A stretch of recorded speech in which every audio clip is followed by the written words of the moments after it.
నమస్కారం ASN news కి స్వాగతం. దివంగత నేత మాజీ ముఖ్యమంత్రి వైఎస్ రాజశేఖర్ రెడ్డి ప్రజల మధ్యలో లేకపోయినా వారి హృదయంలో ఎప్పుడూ ఉంటారని, రాజశేఖర్ రెడ్డి పాలనలో ఎన్ని సంక్షేమ పథకాలు అమలు చేసి ప్రజలలో చిరస్థాయిగా నిలిచారని వైఎస్ఆర్సీపీ పార్టీ అద్దంకి నియోజకవర్గ ఇన్ఛార్జ్ పానెం హనుమరెడ్డి అన్నారు. అద్దంకి పట్టణంలోని వైఎస్ఆర్సీపీ పార్టీ కార్యాలయంలో సోమవారం దివంగత నేత వైఎస్ రాజశేఖర్ రెడ్డి జయంతి కార్యక్రమాన్ని ఏర్పాటు చేయగా ముఖ్య అతిథిగా హనుమరెడ్డి హాజరయ్యారు. ముందుగా ఎన్టీఆర్ నగర్ లో ఉన్న వైఎస్ఆర్ విగ్రహానికి హనుమరెడ్డి వైసీపీ నేతలు కలిసి పూలమాలలు వేసి నివాళులర్పించి కేక్ కట్ చేశారు. అనంతరం పార్టీ కార్యాలయం వద్ద అన్నదానం చేశారు. ఈ సందర్భంగా హనుమరెడ్డి మాట్లాడుతూ, రాజశేఖర్ రెడ్డి ఉమ్మడి ఆంధ్రప్రదేశ్ ముఖ్యమంత్రిగా పనిచేసి ఎవరు ఊహించిన విధంగా ఆరోగ్యశ్రీ పథకము, 108 ఉచిత విద్యుత్ వంటివి అమలు చేశారని, తిరిగి మరలా రెండోసారి ముఖ్యమంత్రి అయిన తర్వాత ప్రమాదంలో మరణించారని, రాజశేఖర్ రెడ్డి మరణం తర్వాత మాజీ ముఖ్యమంత్రి వైఎస్ జగన్మోహన్ రెడ్డి వైఎస్ఆర్సీపీ పార్టీని స్థాపించటము జరిగిందన్నారు. ఇటీవల జరిగిన ఎన్నికలు వైసీపీ అనుకున్న రీతిలో అసెంబ్లీ సీట్లు రాకపోయినా ప్రజలకు అండగా ఉండి వారి సమస్యలపై పోరాటం చేసేందుకు సిద్ధంగా ఉన్నారని హనుమరెడ్డి తెలియజేశారు. అందరూ ఖచ్చితంగా దీనందరూ గౌరవించి పార్టీని ముందుకు తీసుకెళ్లాలని చెప్పి తెలియజేస్తా ఉన్నారు. ఈ విధంగా డబ్బులు ఏమాడే వాళ్ళు, బ్లాక్ మెయిలర్స్ ఖచ్చితంగా ఏ పార్టీలో ఉంటారు. వాళ్ళని ఈ పార్టీ నుంచి ఆ పార్టీ పోయినా ఆ పార్టీ వాళ్ళు కూడా నమ్మరు అని చెప్పి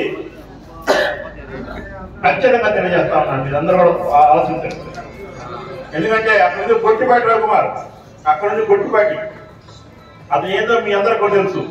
ఎవరిని ఎక్కడ పెట్టాలో ఆయన తెలుసు. ఊరక పదవుల కోసం దానికోసం ఏదో అధికారం అనుభవిద్దామని చెప్పారు. ఎవరన్నా ధ్యానం చూసినా అతను చాలా చాలా తెలియగలడని చెప్పి నాకన్నా మీకే ఎక్కువ తెలుసు అని చెప్పి తెలియజేస్తాను. చాలా సంతోషంగా ఉంది. కానీ పార్టీ పోయింది అనుకుంటున్నారు. కానీ రాజశేఖర రెడ్డి గారు ఎప్పుడు కూడా ప్రతి ఒక్క గుండెల్లో కూడా నిద్రపోతా ఉంటారు. ఈ రాజకీయ పార్టీలు గెలుస్తూ ఉంటాం, ఓడిపోతూ ఉంటాం, ఇవన్నీ సహజం. కానీ ఓడిపోయిన తర్వాత 190 విమర్శలు వస్తాయి ఎవరికైనా. గెలిస్తే ఆయన ఎంత తప్పు చేసినా చంద్రబాబు నాయుడు నిజంగా చెప్పండి, చంద్రబాబు నాయుడు అంటే ఒక్క పథకం గుర్తు చేసి చెప్పండి. ఎవరైతే ఒక్క పథకం ఆయన చేసిన మొత్తం తప్పులే, మొత్తం అబద్ధాలే. కానీ ఈరోజు ఆయన గెలిపించారు. అదే ఓడిపోయితే చంద్రబాబు నాయుడిని మంచి బుద్ధులు ఇచ్చేవారు. పోవాలి ఇవాళ చంద్రబాబు నాయుడు గారు గెలిచారు. ఎవరున్నా చంద్రబాబు నాయుడు గారిని పొగిడే వాళ్ళు ఉన్నారా? టీడీపీ వాళ్ళే. ఏదో ఊరకైందంటే ఓడిపోయిన ప్రకారంగా గెలిచిన ప్రకారంగా ఉండటం నేను అసలు అలాంటి ఇష్టపడను. ఇంకా చెప్పాలంటే ఈ రోజున మన వైఎస్ఆర్ కాంగ్రెస్ పార్టీ అంటేనే రాజశేఖర రెడ్డి గారు. రాజశేఖర రెడ్డి గారిని చూసి ప్రజలు ఎంతమంది ఇన్స్పైర్ అయ్యి ఈ రోజున అన్ని ఊర్లలో కూడా, ప్రతి బజార్లో కూడా, ఊర్లలో పల్లెటూరులో ప్రతి బజార్లో కూడా విగ్రహానికి వాళ్ళ స్థాయిలో వాళ్ళకు పూర్ణాలు చేసే పరిస్థితి మన రాష్ట్రంలో ఉందంటే దేశంలోనే ఎక్కడ లేదని చెప్పి మీ అందరి ముందు తెలియజేస్తాం. ఏ నాయకుడైనా, ఏ రాజకీయ నాయకుడైనా చనిపోతే రాజశేఖర రెడ్డి గారంత పేరు కానీ ప్రఖ్యాతులు కానీ ఎక్కడ ఉన్నాయేమో ఒకసారి మీరే ఆలోచించండి. కానీ యూట్యూబ్లో, గూగుల్లో సెర్చ్ చేస్తూ ఉంది. ఏం చేసినా ఏదైనా కానీ రాజశేఖర రెడ్డి గారు ఆ బ్రాండ్ వేరు, రాజశేఖర రెడ్డి గారు కథ వేరు. చెప్పుకుంటా పోతే రాజశేఖర రెడ్డి గారు ఎన్ని చెప్పుకున్నా శ్రీకృష్ణుడు అర్జునుడు ఇందాక మామూలు చెప్పినట్టుగా అట్లే పోతా ఉంటారు. ఎక్కడ తెలుస్తుంది? ఏమైనా అర్థం ఉందా మాట్లాడేదానికి? ఇవన్నీ గమనించాలి. ఇవన్నీ గమనించుకోకుండా మనలో మనమే ఇంకా కొట్టుకోవడం, తీసుకోవడం మానేసి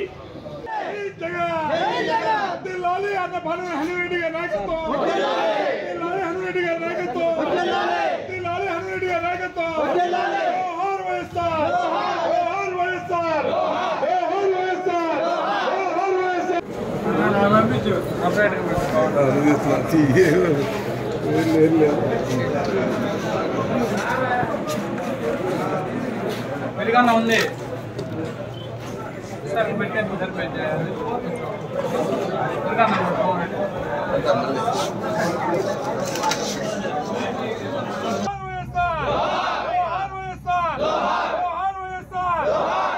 జగన్మోహన్ రెడ్డి గారి నాయకత్వం జగన్మోహన్ రెడ్డి గారి నాయకత్వం జగన్మోహన్ రెడ్డి గారి నాయకత్వం. అద్దంకి పట్టణంలోని స్థానిక రామలింగేశ్వర స్వామివారి దేవాలయంలో సోమవారం దేవాలయంకు చెందిన భూములను బహిరంగ కౌలు వేలం నిర్వహించారు. వేలంలో అద్దంకితో పాటు చుట్టుపక్కల గ్రామాల రైతులు పాల్గొని పాట పాడి భూములు దక్కించుకున్నారు. సర్వే నంబర్ 1758లో 21 ఎకరాలు భూములు ఉండగా 3 ఎకరాలు చొప్పున 7 భాగాలుగా విభజించి Addanki division endowment officer Shailendra Kumar, దేవస్థానం చైర్మన్ రామలింగేశ్వరరావు సమక్షంలో వేలం జరిగింది. గత ఏడాది కౌలు వేలం 3 ఎకరాలు చొప్పున 15,000 రూపాయలు పోగా ఈసారి పాట హోరాహోరీగా జరగటంతో 3 ఎకరాలు 45,000 రూపాయల చొప్పున పాటదారులు పాట పాడి వేలంలో దక్కించుకున్నారు. గత ఏడాది దేవాలయానికి 1,05,000 రూపాయలు ఆదాయం రాగా ఈసారి 3,20,000 రూపాయలు ఆదాయం వచ్చింది. కౌలు రూపంలో వచ్చిన ఆదాయం అంతా బ్యాంకులలో డిపాజిట్ చేసి దేవస్థానం అభివృద్ధి పనుల కోసం వినియోగించనున్నారు. కార్యక్రమంలో 13వ ward councillor Guntur Vijayalakshmi, Madhavarao committee సభ్యులు పాల్గొన్నారు. ఈరోజు అద్దంకి పట్టణంలో వేంచేసి ఉన్న శ్రీ రామలింగేశ్వర స్వామివారి దేవస్థానానికి సంబంధించిన భూముల వేలంపాటకు పర్యవేక్షణ నిమిత్తం నేను వచ్చి ఉన్నాను. ఈ భూమి మనకి రామలింగేశ్వర స్వామి దేవస్థానానికి 1758 సర్వే నంబర్లో ఎంత ఉంది పొలం? 21 ఎకరా 6 సెంట్లు ఉందండి.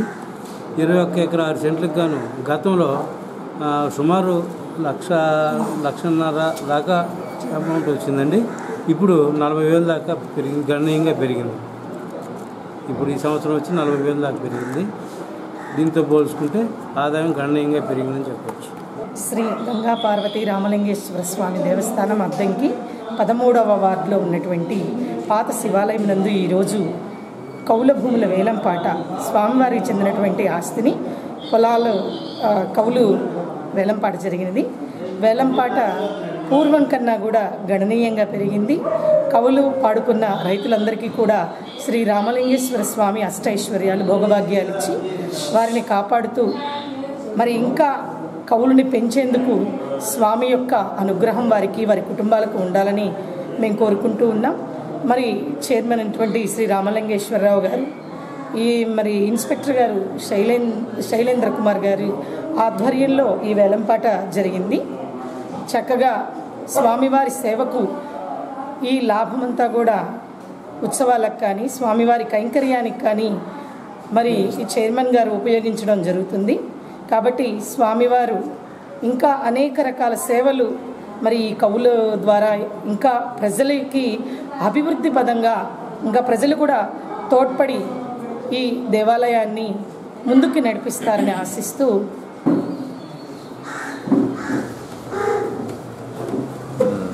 ఆయన అవసరం లేదు.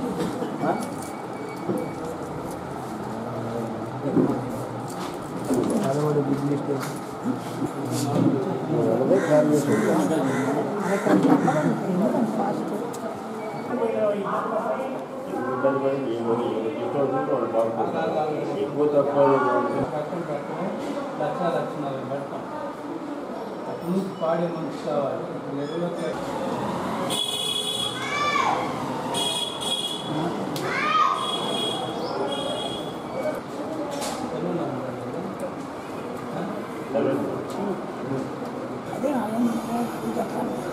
అందరికి అవకాశం కావాలి.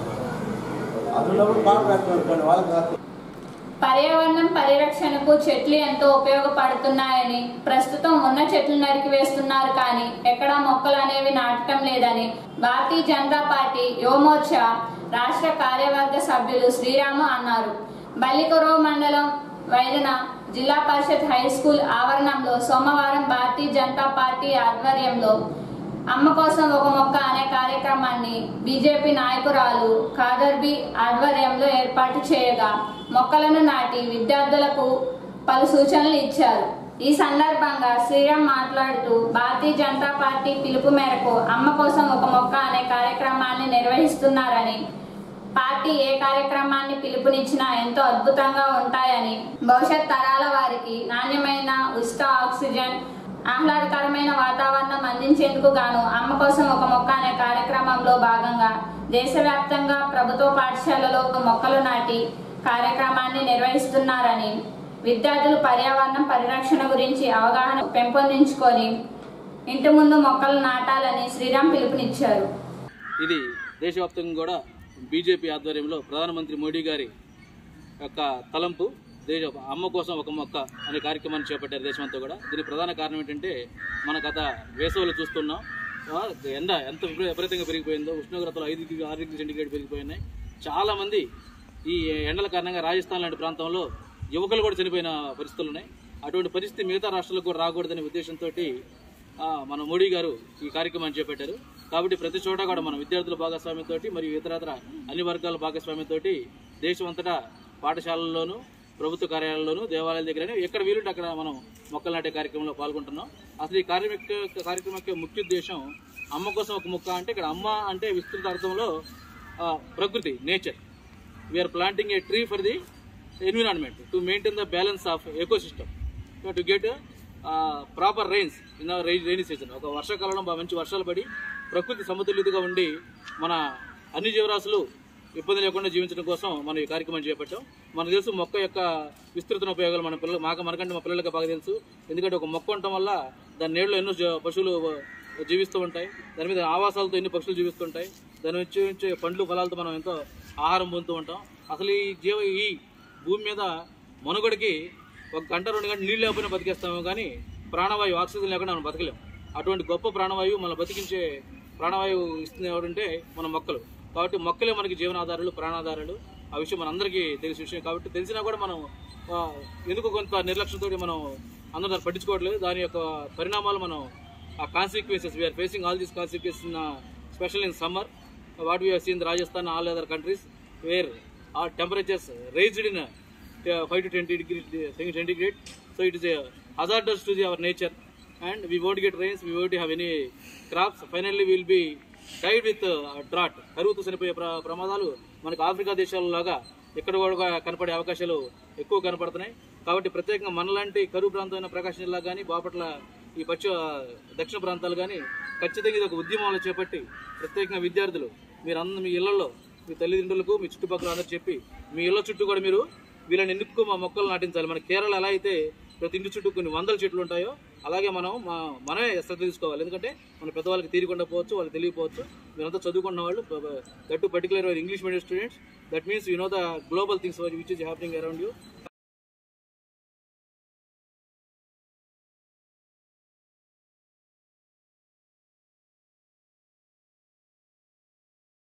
ఏఎస్ఐ న్యూస్ సమాప్తం. నమస్కారం.